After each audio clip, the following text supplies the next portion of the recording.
बारे में, फिर स्पेक्ट्रम पढ़ा अपन ने, फिर डी ब्रोगली प्रमेय पढ़ी अपन ने, फिर हाइजेनबर्ग का अनिश्चितता सिद्धांत पढ़ा।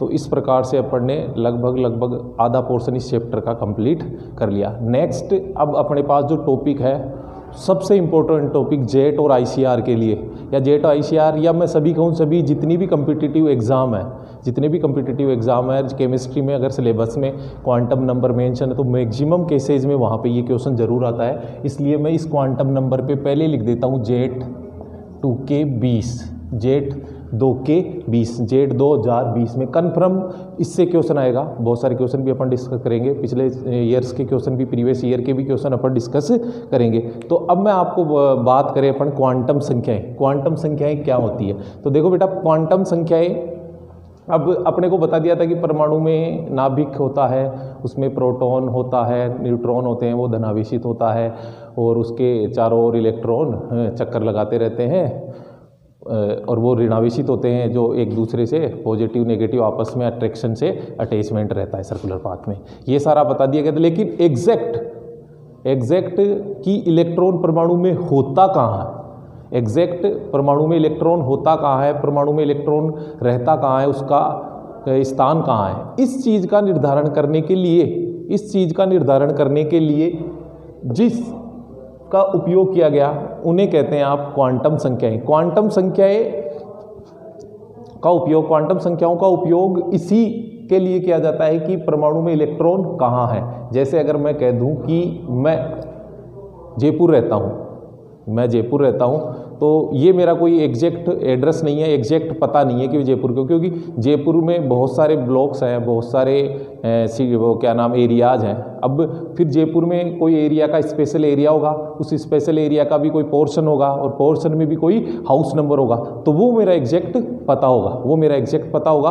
तो अब इसी अकॉर्डिंग की परमाणु में अपन ने कह दिया कि इलेक्ट्रॉन उसके कोष में रहते हैं, तो ये एग्जैक्ट पता नहीं है कि है कहाँ, वो एग्जैक्ट पता नहीं है। तो इसका निर्धारण किया गया जिनके द्वारा, वो क्या कहलाई बेटा, क्वांटम संख्याएं। उन्हें क्या कहते हैं बेटा अपन, क्वांटम संख्याएं। अर्थात कि इलेक्ट्रॉन परमाणु में कहाँ है उसका सही निर्धारण, एग्जैक्ट उसका सही निर्धारण करने के लिए जिसका उपयोग किया गया, जिन्होंने इसको दर्शाया, जिन्होंने इसको बताया, वो क्या कहलाती है, क्वांटम संख्याएं। वो क्या कहलाती है, क्वांटम संख्याएं। अब देखो, क्वांटम संख्याओं में अगर मैं आगे बात करूं तो क्वांटम संख्याएं मेनली 4 प्रकार की होती है। मेनली क्वांटम संख्याएं कितनी प्रकार की होती है बेटा, 4 प्रकार की।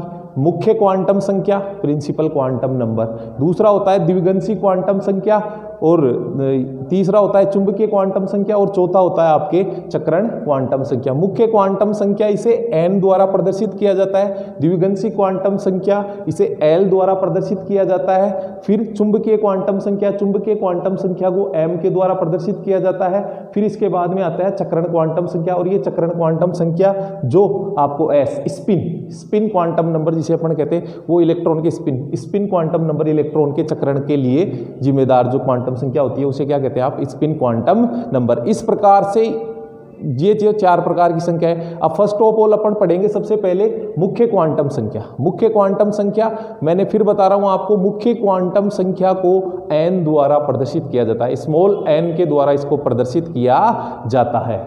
ये क्वांटम संख्या कोष का नाम, ऊर्जा व आकार को दर्शाती है। मतलब ये क्वांटम संख्या आपको क्या, कि कोष का कौन सा नाम होगा, उस कोष की क्या ऊर्जा होगी, उसका आकार कैसा होगा, इसको कौन दर्शाता है बेटा, मुख्य क्वांटम संख्या। मुख्य क्वांटम संख्या स्मॉल n होता है, जिसका मान 1 से लेके अनंत तक हो सकता है, 1 2 3 4 5 6 7 8। ये अपने को पता है कि जैसे मैं आपको बता भी दूं, ये नाभिक के चारों ओर सेल्स होते हैं, कोष होते हैं, नाभिक के चारों ओर कोष होते हैं। तो ये पहला कोष, ये दूसरा, और ये फिर क्या हो गया, तीसरा कोष आपके पास। तो ये n की वैल्यूज 1 2 3 4 5 6 7 जितनी भी अनंत तक हो सकती है, वो इनकी n की वैल्यूज। अर्थात n क्या करता है बेटा, n आपका कोष को दर्शाता है, कि कोष को दर्शाता है, उसका नाम दर्शाता है, उसका आकार और उसकी ऊर्जा को भी दर्शाता है। अपने को पता है कि जैसे जैसे अपन नाभिक से दूर जाते हैं, तो तो कोषों की ऊर्जाएं क्या होती है बेटा, बढ़ जाती है। जो नाभिक के पास रहेगा उस कोष की ऊर्जा कम, और जो नाभिक से दूर रहेगा उस कोष की ऊर्जा क्या होती है बेटा, ज्यादा होती है। फिर इसके बाद में अगर अपन बात करते हैं तो अपने पास आता है बेटा द्विगंशी क्वांटम संख्या। कौन सा आता है, द्विगंशी क्वांटम संख्या। अब द्विगंशी क्वांटम संख्या क्या बताती है, उपकोष। द्विगंशी क्वांटम संख्या कहती है कि किसी कोष में भी क्या होता है, उपकोष। द्विगंशी उपकोष का आकार आकृति को दर्शाती है। उपकोष का आकार और उसकी आकृति को कौन दर्शाता है बेटा, आपका दर्शाता है बेटा द्विगंशी क्वांटम संख्या। द्विगंशी क्वांटम संख्या को आप एल के द्वारा, स्मॉल एल के द्वारा प्रदर्शित करते हैं, स्मॉल एल के द्वारा प्रदर्शित करते हैं। और इसका मान, बहुत इंपॉर्टेंट लाइन बोल रहा हूं मैं, बहुत इंपॉर्टेंट, इसका मान 0 से 0 to n-1 टिल n-1 तक होता है। किसका मान, L का। मतलब द्विगंशी क्वांटम संख्या का मान किसके अनुसार होगा बेटा, 0 से n-1 तक, 0 से n-1 तक, टिल n-1 किसका मान होगा बेटा, द्विगंशी क्वांटम संख्या का। अर्थात कि द्विगंशी क्वांटम संख्या के मान आप कैसे निकालेंगे, आप निकालेंगे अगर आपको n का मान पता हो तब ही आप L का मान कैलकुलेट कर सकते हैं। जब आपको n का मान पता हो तब ही आप L का मान कैलकुलेट कर सकते हैं। अब देखिए n बराबर 1, मतलब पहला सेल है KLMN, n बराबर 1 है तो L का कितना मान हो गया, 0 से n-1 0। अब n बराबर 2 है तो L के कितने मान हो गए, एक तो 0 हो गया और एक क्या हो गया बेटा, 1। अगर n बराबर 3 है तो आपके पास कितने हो गए, n-1 से करके देख लो, 0 1 2 3 वैल्यूज पॉसिबल है। फिर अगर n बराबर 4 है तो L के 1 0 1 2 3 ये आपके पास पॉसिबल मान ऑब्टेन होते हैं। आगे भी आप निकाल सकते हो। तो आपके पास ये पॉसिबल वैल्यूज ऑब्टेन होती है 0 से n-1 तक करने पर।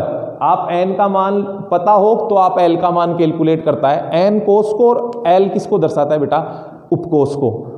फिर अपन ने देखा कि L का मान 0 1 2 3 4 हो सकता है, वो उस उपकोष की संख्या के आधार पर निर्धारित होता है। अब देखो अगर L का मान आपके पास 0 हो, अगर L का मान आपके पास 0 हो तो S उपकोष होता है। कौन सा उपकोष होता है बेटा, S उपकोष होता है। और अगर L का मान आपके पास 1 हो तो P उपकोष है, और अगर L का मान 2 हो तो D उपकोष है, और अगर L का मान 3 हो तो F उपकोष है, और L का मान अगर 4 हो तो आप क्या नाम से G उपकोष होता है। फिर आगे आगे जैसे GH अब आगे तक चलेंगे, ये उपकोष आगे तक चलेंगे। मतलब L अगर 0 है तो S, फिर से बता रहा हूँ, L अगर 0 है तो S उपकोष, L का मान 1 है तो P उपकोष, L का मान 2 है तो D उपकोष, L का मान 3 है तो F उपकोष, और L का मान 4 है तो G उपकोष। G उपकोष तो अपने है नहीं, लेकिन इसके अकॉर्डिंग आगे से आगे ये चलता रहता है।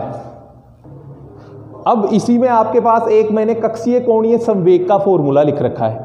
तो कक्षीय कोणीय संवेग का मान भी अगर आप निकालना चाहते हैं तो द्विगंशी क्वांटम संख्या के अकॉर्डिंग ही उसका मान कैलकुलेट कर सकते हैं। तो द्विगंशी क्वांटम संख्या के अकॉर्डिंग कक्षीय कोणीय संवेग किसी इलेक्ट्रॉन का कक्षीय कोणीय संवेग क्या होगा, √L+1h/2π, √L+1h/2π में यहाँ लिख देता हूँ √L+1h/2π। ये बहुत इंपॉर्टेंट फॉर्मूला है, सीधा इससे रिलेटेड ICR में बहुत बार क्वेश्चन आता है आपके, बहुत सीधा क्वेश्चन आ जाता है, L की वैल्यू डालो और आपसे क्या नाम से कैलकुलेट करके बता सकते हो। तो इससे अगर आपको मैं कहूं कि आपको सीधा इसी से एक क्वेश्चन पूछ लूं मैं यहाँ की, S उपकोष के लिए कक्षीय कोणीय संवेग, S उपकोष के लिए कक्षीय कोणीय संवेग, S उपकोष के लिए कक्षीय कोणीय संवेग, S उपकोष के लिए कक्षीय कोणीय संवेग क्या होगा। तो आपको पता है कि L का मान S के लिए कितना होगा, सामने बैठा 0, तो क्या हो गया इसका S L बराबर क्या हो गया 0, तो कक्षीय कोणीय संवेग कितना हो गया, कक्षीय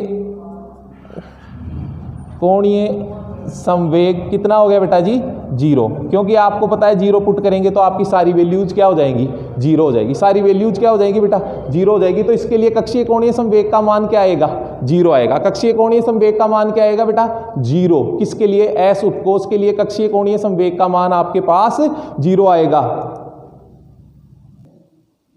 नेक्स्ट अपने हैं अब अगली क्वांटम संख्या चुंबकीय क्वांटम संख्या। दो अपन ने पढ़ी, मुख्य क्वांटम संख्या और द्विगंशी। मुख्य बताती है कोष को, द्विगंशी क्वांटम संख्या बताती है उपकोष को। नेक्स्ट है अपने पास चुंबकीय क्वांटम संख्या, जिसको अपन एमएस, एस से मैग्नेटिक क्वांटम नंबर अपन दर्शाते हैं। ये क्वांटम संख्या अपने को किसी उपकोष में किसी कक्षक की उपस्थिति को दर्शाती है कि किसी उपकोष में क्या होता है बेटा, कक्षक होता है। किसी उपकोष में कक्षक होता है, वो कौन दर्शाता है? उपकोष में भी क्या हो गया, कोष था, कोष में उपकोष आ गया, उपकोष में भी अब क्या है बेटा, कक्षक है। और उस कक्षक को कौन दर्शा रही है बेटा, चुंबकीय क्वांटम संख्या। और कक्षक के अभिविन्यास को कौन दर्शाती है, कक्षक के अभिविन्यास को भी कौन दर्शाती है, मैं आपको बताऊंगा। एक छोटी सी ट्रिक इसकी, बहुत इंपॉर्टेंट ट्रिक है क्वांटम संख्या की, वो उससे रिलेटेड क्वेश्चन आता ही है। तो ये कक्षक के अभिविन्यास को दर्शाती है कौन सी क्वांटम संख्या बेटा, ये दर्शाती है आपकी चुंबकीय क्वांटम संख्या। अब मैं आपको बताऊं, चुंबकीय क्वांटम संख्या को अपन m द्वारा प्रदर्शित करते हैं, तो m का मान जो होता है वो l के अकॉर्डिंग होता है, क्योंकि उपकोष के अंदर कक्षक होता है, तो उसी के अकॉर्डिंग l के अकॉर्डिंग m का मान होता है। तो m का मान होता है बेटा -l से प्लस l तक, -l से प्लस l तक होता है किसका मान, m का मान। m का मान -l से प्लस l तक होता है। अब देखो, अगर n का मान 1 हो, अब मैं n से स्टार्ट करके ले जा रहा हूं आपको, n का मान 1 हो, इट मीन्स l का उसके लिए क्या वैल्यू रहेगी, 0 l का है, तो इट मीन्स क्या है, s उपकोष। और वहां पे l का मान 0 है, तो m की वैल्यू भी कितनी आएगी बेटा, 0 आएगी। इट मीन्स कि जो आपके s उपकोष है उसमें कितने s कक्षक होते हैं बेटा, एक s कक्षक होता है। उसमें कितने s कक्षक होते हैं बेटा, एक s कक्षक होता है। अगर मैं इसको यहां लिख दूं, ये s है, ये 1 है और l 0 है, तो s बना, ये 1s कितना बना बेटा, 1s कक्षक बना। क्या बन गया बेटा, ये 1s कक्षक यहाँ पे आपके पास बन गया। अब देखो n बराबर 2 है, n बराबर 2 है, तो l का कितने मान आएंगे बेटा आपके पास, 0 और 1। m का फिर अगर अपन बात करें l के अकॉर्डिंग m की वैल्यू निकालेंगे, तो जब l का मान 0 है तो m का मान 0 होगा, एक मान तो ये हो गया। और अगर l का मान 1 है तो m के कितने मान आ जाएंगे, 3 मान आ जाएंगे, -1 0 और +1, -1 0 और +1। इट मीन्स s, अगर अपने पास l का मान 0 है तो s है, और l का मान 1 है तो क्या है बेटा, p। तो आप देखेंगे बेटा यहाँ पे ये आपके पास p से कितने वैल्यू आई आपके पास, इसकी 3 वैल्यूज आई। इट मीन्स क्या कह सकते हैं आप, इट मीन्स आप यूं कह सकते हैं कि ये जो वह आपके पास n = 2, तो 2p क्या हो गया बेटा, ये 2p। अगर अपन बात करें यहां पर इसका 1 है, तो इसकी वैल्यू, इसका मान क्या हो गया बेटा, 2p। दूसरा कोष और उसका कौन सा उपकोष बेटा, p उपकोष, उसके कितने मान आ गए आपके पास, 3 मान आ गए। कितने मान आ गए, जब 1 हो तो आपके पास उसके कितने मान आते हैं, 3 मान। इट मीन्स आप यूं कह सकते हो कि p जो उपकोष होता है, उसमें कितने p कक्षक होते हैं बेटा, ये देखो 3, px py और py और pz।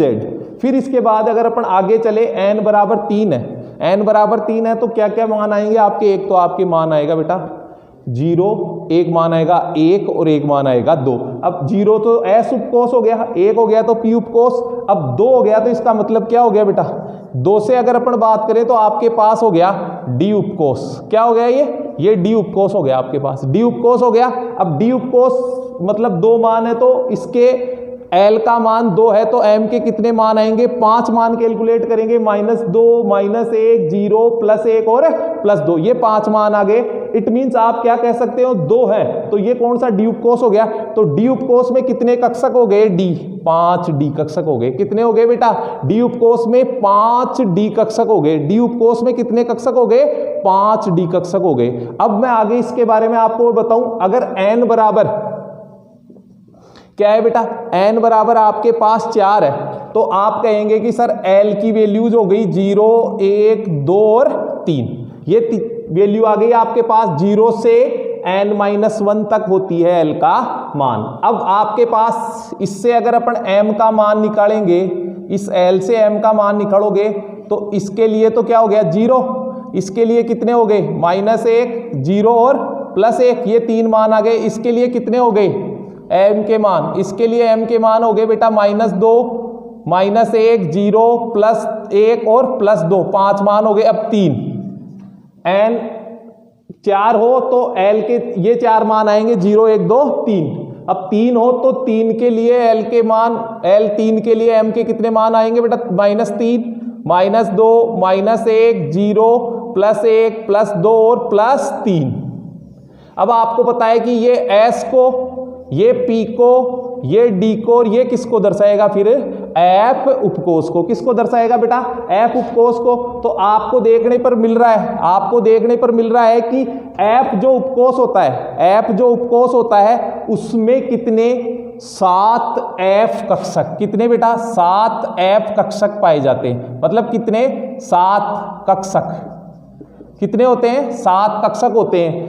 7 कक्षक होते हैं किसमें? f उपकोष में। इसका मतलब आपको पता चला कि जो s उपकोष होता है उसमें एक s कक्षक, p उपकोष में 3 p कक्षक, px py और pz, और d जो उपकोष होता है उसमें 5 d कक्षक, dxy dyz dzx dz square और dx स्क्वायर y स्क्वायर। और f जो उपकोष होता है उसमें कितने? उसमें होते हैं बेटा आपके पास 7 f कक्षक। f जो उपकोष होता है उसमें 7 f कक्षक होते हैं। इस प्रकार से चुंबकीय क्वांटम संख्या द्वारा आपको उपकोष में कक्षकों की उपस्थिति का पता चलता है। इसके बाद अपने पास जो क्वांटम संख्या है बेटा वो है चक्रण क्वांटम संख्या। वो चक्रण क्वांटम संख्या, चक्रण क्वांटम संख्या क्या है? वो क्या कह रही है? देखो बेटा, ये है क्वांटम संख्या परमाणु में उपस्थित इलेक्ट्रॉन का, परमाणु में उपस्थित इलेक्ट्रॉन। अब परमाणु में उपस्थित इलेक्ट्रॉन कहां होगा बेटा? कोष, कोष में उपकोष, उपकोष में क्या हो गया बेटा? कक्षक, और कक्षक में क्या रहता है? इसका मतलब इलेक्ट्रॉन। कक्षक में क्या रहता है बेटा? इलेक्ट्रॉन। तो यह क्वांटम संख्या परमाणु में उपस्थित इलेक्ट्रॉन का अपनी स्वयं की अक्ष के चारों ओर चक्रण को, अपनी स्वयं की अक्ष के चारों ओर चक्रण को दर्शाती है। कौन सी क्वांटम संख्या? मतलब अपनी स्वयं की अक्ष के, कोई भी इलेक्ट्रॉन है उसकी स्वयं की अक्ष के चारों ओर जो चक्रण होता है उसको कौन दर्शाती है बेटा? तो ये आपकी चक्रण क्वांटम संख्या दर्शाती है। इसका मान -1/2 या +1/2, मतलब हाफ माइनस या प्लस हाफ वैल्यू होती है किसकी? ये चक्रण क्वांटम संख्या की। इसको आप देखो बेटा, ये कि मैंने यहां बना देता हूं, मैं आपको बताऊं कि ये एक आपके पास कक्षक मैंने बनाया, ये आपके पास मैंने एक कक्षक बनाया। ये कक्षक, अगर एक कक्षक में 2 इलेक्ट्रॉन होते हैं तो ये इलेक्ट्रॉन ऐसे भरे जाते हैं। ये इलेक्ट्रॉन क्या होता है बेटा? चक्रण के बारे में बताऊंगा कि एक का चक्रण यूं होता है तो दूसरे का चक्रण इसके क्या होता है बेटा? मतलब एक का अप तो दूसरे का क्या होता है बेटा? डाउन। मतलब एक दूसरे के उल्टा चक्रण करते हैं कि एक क्लॉकवाइज है तो दूसरा क्या होगा बेटा? एंटी क्लॉकवाइज, मतलब डायरेक्शन में क्या करता है? स्पिन करता है। तो इसके अकॉर्डिंग ये हाई स्पिन हो गया और ये क्या हो गया बेटा? लो स्पिन, निम्न चक्रण। ये इसका क्या हो गया बेटा? निम्न चक्रण, उच्च चक्रण। अगर आपने ऐसा लिख दिया तो ये, अगर किसी कक्षक में आपने इलेक्ट्रॉनों का स्पिन, ये इसी कारण नहीं भर सकते आप ऐसा इसी कारण नहीं भर सकते। क्यों? क्योंकि स्पिन आप ऐसा नहीं कर सकते, क्योंकि स्पिन अपनी अक्ष के सापेक्ष एक इलेक्ट्रॉन का एक क्लॉकवाइज है तो दूसरे इलेक्ट्रॉन का क्या होता है बेटा? Anti clockwise. अब देखिए, अपन ने देखा कि क्वांटम संख्या है चारों। अब इसका एक ब्रीफली वापस से रिवाइज करवा देता हूं मैं आपको। अपने पास कोष में क्या होता है बेटा? उपकोष में क्या होता है? कक्षक, और कक्षक में क्या होते हैं? इलेक्ट्रॉन। कोष को दर्शाती है आपको मुख्य, उपकोष को दर्शाती है द्विगंशी, और कक्षक को दर्शाती है, आप सीधे से अब समझो, चुंबकीय क्वांटम संख्या। फिर इलेक्ट्रॉन रहते हैं कक्षक में और उनका स्पिन अपोजिट स्पिन होता है। एक कक्षक में अधिकतम 2 इलेक्ट्रॉन रहते हैं, एक अप स्पिन वाला और एक डाउन स्पिन वाला। अब आपको किसी भी कोष में 1 2 3 4 किसी भी कोष में डायरेक्टली फॉर्मूला MTR बता देता हूं मैं आपको, याद रखना है आपको। जेड के लिए इंपॉर्टेंट, मैं फिर से कह रहा हूं, Z2K20, ये आपको हमेशा इसमें पूछे जाते हैं बहुत बार कि पहले कोष में कितने इलेक्ट्रॉन। तो सीधा सूत्र होता है कोष में इलेक्ट्रॉनों की संख्या ज्ञात करने का सूत्र, कोष में इलेक्ट्रॉन। तो कोष में इलेक्ट्रॉन ज्ञात कर सकते हो आप बेटा किससे?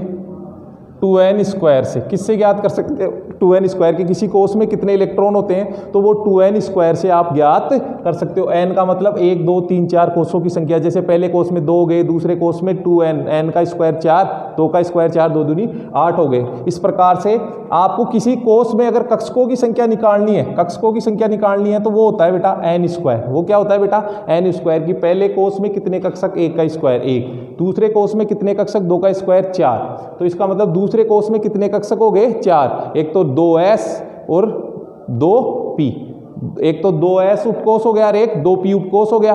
अब उस आपको पता है कि एक s उपकोष में एक p s कक्षक और एक p उपकोष में 3p कक्षक, तो कुल कितने हो गए बेटा 4 हो गए। इसी प्रकार से आपको किसी उपकोष में बहुत इंपॉर्टेंट बोल रहा हूं मैं, ये बहुत इंपॉर्टेंट है, पूछा भी जाता है बहुत बार कि किसी उपकोष में कक्षकों की संख्या कैसे ज्ञात करते हैं, किसी उपकोष में कितने कक्षक है, तो इसको ज्ञात करते हैं आप 2l + 1, 2l + 1। अब देखो जैसे कि s उपकोष में कितने कक्षक होते हैं, तो l का मान s के लिए कितना होता है 0, यहाँ 0 डालेंगे तो ये 0 सारा 0 हो गया, 0 + 1 1, मतलब s उपकोष में कितने कक्षक हो गए बेटा, 1 कक्षक हो गया। ऐसे ही अगर आपको p उपकोष में कक्षकों की संख्या निकालनी है तो 2l + 1 से निकाल दो।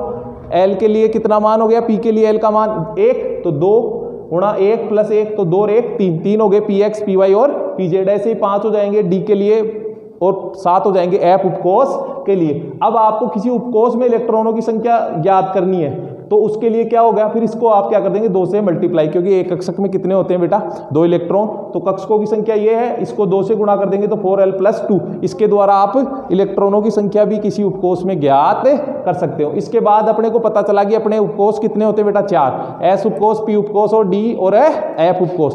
s उपकोष होता है वो क्या होता है आपके पास राउंड शेप, गोलाकार होता है, स्फेरिकल शेप, गोलाकार होता है x y z ऐसे। इसी के बाद अगर अपन बात करें p जो उपकोष होता है, p जो उपकोष होता है वो डंबलाकार होता है, मतलब जो अपने जिम वाला डंबल होता है उसकी तरह डंबलाकार होते हैं, 2 डंबल होते हैं, बीच में इसके ये नोड होती है।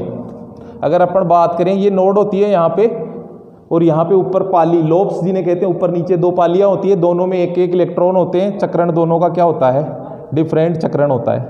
क्या होता है बेटा डिफरेंट चक्रण होता है। अगर अपन बात करें ये पालियां इलेक्ट्रॉन है, बीच में ये नाभि होता है जहां पे अगर नोड भी कहते हैं, इसमें इलेक्ट्रॉन पाए जाने की प्रायिकता क्या होती है 0 प्रोबेबिलिटी होती है। ये डंबलाकार होती है। फिर इसके बाद डी उपकोष जिसमें 5 डी कक्षक होते हैं, उसकी आकृति कैसे होती है बेटा डबल डंबलाकार, जिसमें dx dy dxy dyz dzx और dz² dx² y²। फिर इसके बाद में और होता है आपके पास f उपकोष। f उपकोष में 7 f कक्षक होते हैं। f उपकोष की जो संरचना होती है वो संरचना बेटा क्या होती है, वो संरचना होती है आपकी जटिल, मतलब उसकी संरचना भी ज्ञात नहीं है f उपकोष की।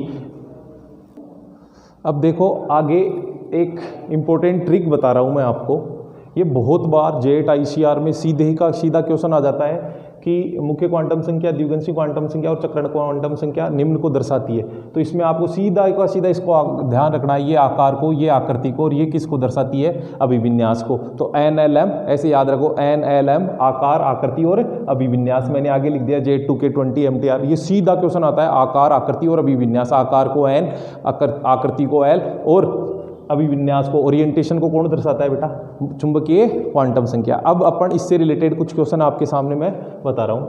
पहला क्वेश्चन आपके पास, कौन सा उपकोष संभव नहीं है, कौन सा उपकोष संभव नहीं है। उपकोष को दर्शाती है आपको दूसरे नंबर की क्वांटम संख्या, द्विगंशी क्वांटम संख्या। अब देखिए बेटा आपके पास 1s होता है बिल्कुल, 2s भी होता है बिल्कुल। अब देखो यहाँ पे 2d कभी नहीं सुना होगा आपने, 2d के अगर अपन बात करें 2 और d के लिए L का मान कितना होता है, d के लिए कितना होता है L का मान, d के लिए भी L का मान कितना होता है 2 होता है। अब आपको पता है कि ये 2d इसमें ये तो क्या है n बराबर तो कितना हो गया 2, तो जब n बराबर 2 हो गया तो L बराबर कितना हो गया 0 और 1, और जब L बराबर 0 और 1 तो m का मान 2 हो ही नहीं सकता। ये 1 ही है तो इसका मान नहीं हो सकता, इसका मतलब 2d नहीं हो सकता। ऐसे ही 3f नहीं होता है, f भी हमेशा 4 से स्टार्ट होता है। और 1p भी नहीं होगा, क्योंकि 1 का मतलब n बराबर 1 तो L बराबर कितना हो जाएगा 0, और जब L बराबर 0 होता है तो इसका मतलब कौन सा उपकोष होता है, S उपकोष होता है, न कि p उपकोष। S उपकोष होता है न कि p उपकोष। इसलिए आप देखेंगे कि ये समुच्चय जो उपकोषों का है वो आपके संभव नहीं हो सकता है 2d 3f 1p। फिर इसमें अगर अपन आगे चलेंगे तो आगे आपके क्वेश्चन है, सोडियम परमाणु के संयोजी कोष में उपस्थित इलेक्ट्रॉन की, सोडियम परमाणु के संयोजी कोष में उपस्थित इलेक्ट्रॉन की चारों क्वांटम संख्याओं के मान लिखिए। अब संयोजी कोष है सोडियम का, तो सोडियम को आपको पता है सोडियम Na, इसका परमाणु क्रमांक कितना होता है बेटा 11 परमाणु क्रमांक होता है सोडियम का। तो अब इसका आप इलेक्ट्रॉनिक विन्यास लिखेंगे 1s2 2s2, आगे आएगा अपने इलेक्ट्रॉनिक विन्यास, इसके जस्ट बाद ही है आबो का सिद्धांत। 1s2 2s2 2p6 और 3s2 3s2 12 हो गए, लेकिन 3s1 4 6 10 और 1 11, ये आपके पास 3s1। तो संयोजी कोष मतलब जो बाह्यतम कोष होता है, जो इलेक्ट्रॉन त्यागने या ग्रहण करने में, बंध बनाने में जो भाग लेता है ना, उसे क्या कहते हैं आप बेटा? संयोजी कोष। बाह्यतम कोष जो होता है वो संयोजी कोष कहलाता है। तो इसका बाह्यतम कोष संयोजी कोष में उपस्थित इलेक्ट्रॉन 3s1 में उपस्थित इलेक्ट्रॉन की चारों क्वांटम संख्याओं के अपने को क्या लिखने हैं बेटा? मान लिखने हैं। अब आप देखो इसके लिए n का मान लिखना है दोस्तों। देखो n, l, m और s, ये 4 मान लिखने हैं। साफ दिख रहा है 3s1, ये 3 किसको दर्शाएगा बेटा? ये दर्शाएगा आपके n को। ये किसको दर्शाएगा बेटा? n को। जब n का मान 3 हो और अब s है, 7 कह रहा है कि s उपकोष है, तो l का मान कितना आ जाएगा? 0, 1 और 2 में से कौन सा हो जाएगा बेटा? 0, क्योंकि वो साफ कह रहा है कि s ही है।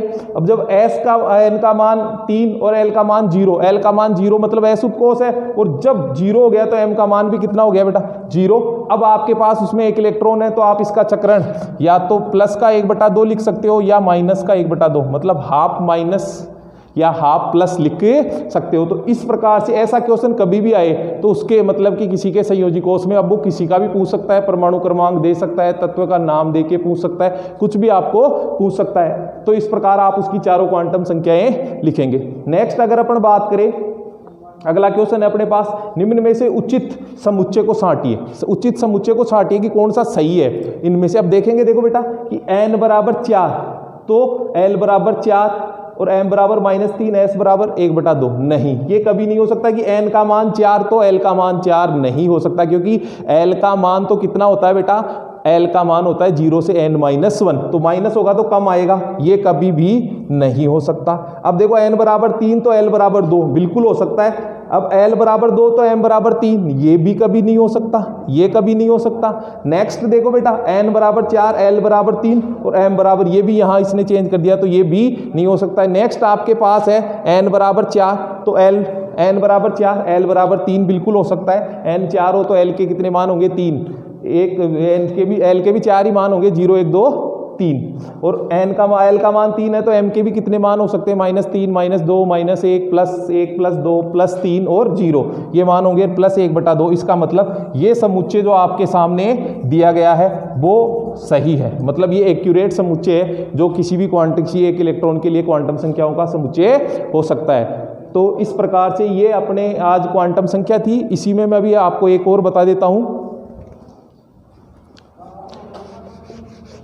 कक्षीय कोणीय संवेग के लिए देखो, कक्षीय कोणीय संवेग,